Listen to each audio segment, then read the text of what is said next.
花海航行，用心讲述每一个故事。科幻小说《剩余的世界》，原著斯坦尼斯拉夫·莱姆，选自科幻小说集《机器人大师》。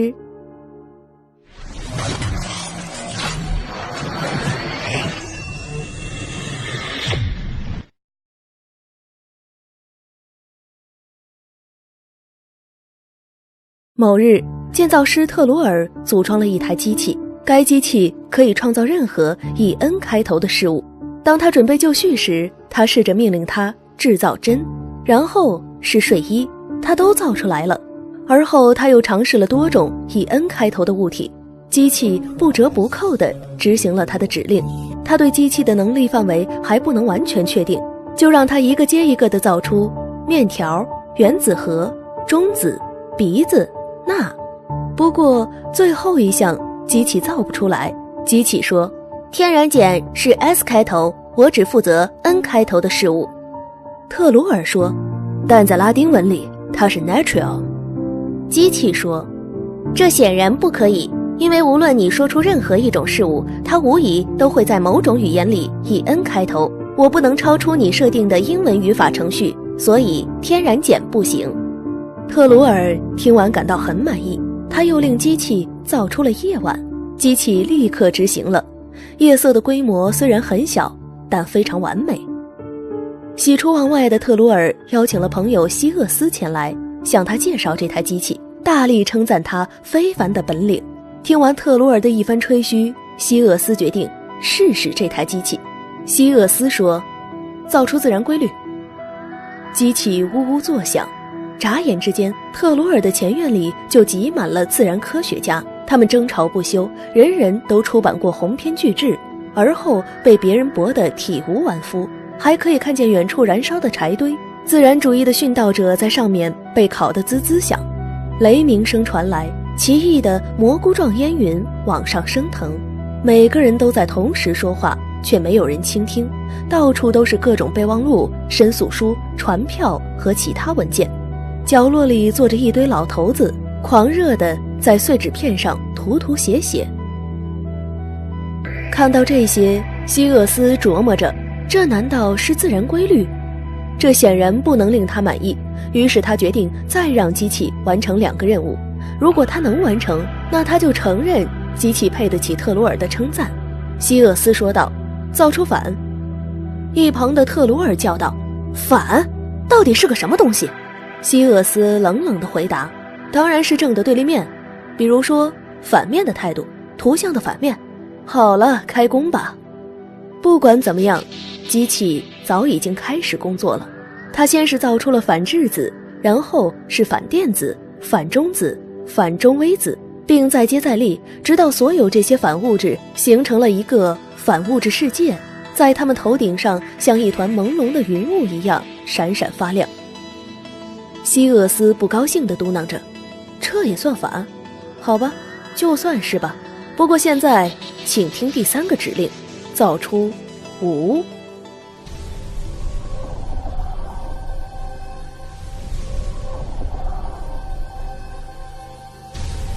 只见机器一声不响，没有反应。希厄斯得意起来，可是特鲁尔却认为无就是没有，等于什么也没有制造，所以机器不会反应。不过希厄斯却说，机器毫无反应，所以我赢了，因为无不是懒惰和静止的产物，而是动态的活跃的虚无，它独特的非存在状态是终极且至高无上的。特鲁尔却认为希厄斯的指令让机器搞糊涂了。这时机器突然响了起来，请停止争吵，我知道无是什么，也了解虚无、非存在、空和虚妄，最后看一眼你们的世界吧，先生们，它很快就将不复存在。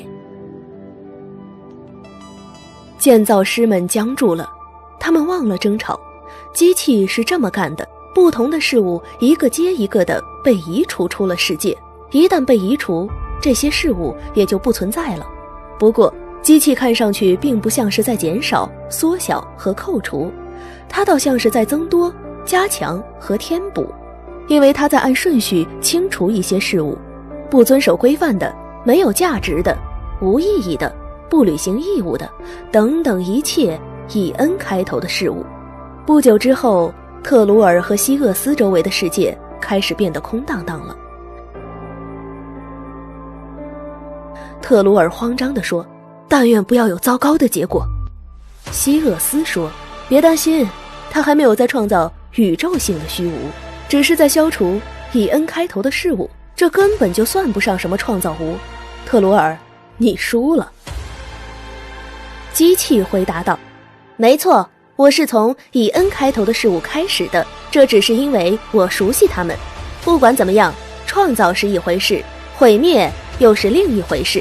就凭我能够创造任何一切以 N 开头的事物，因此创造无对我来说是小菜一碟。不到1分钟后，你们将不复存在，和其他一切一起消失。所以现在告诉我，希厄斯，在一切变得太迟之前告诉我，我的的确确是台合格的机器。”希厄斯想要抗议，然而他注意到有许多东西确实消失了，它们不仅仅是以 N 开头的事物。停下！我收回我的话！希厄斯尖叫起来。但是在机器完全停下来之前，很多东西已经消失得无影无踪了。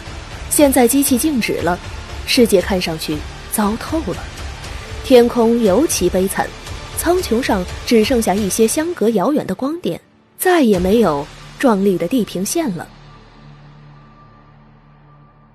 机器平静地说：“它们不再存在了，未来也不会再存在，而我才刚刚开始执行你的命令。”希厄斯痛苦地说：“我要你创造无，而你……”